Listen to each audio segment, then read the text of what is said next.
Chocolate Hills, Tarsier.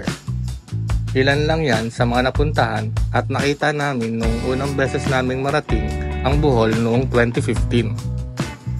Makalipas ang 10 taon, ano kaya ang mga nagbago rito? Kaya tara, samahan nyo kaming balikan at muling libutin ang buong isla para tuklasin pa ang mga natatagong ganda ng Bohol.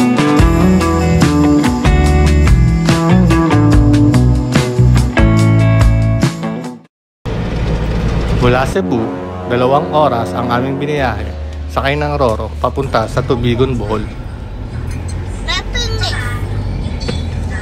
At dahil gabi na nang makarating kami, pagdesisyonan namin maghanap agad ng makakainan at matutuluyan para mapagpahinga agad para sa aming adventure kinabukasan.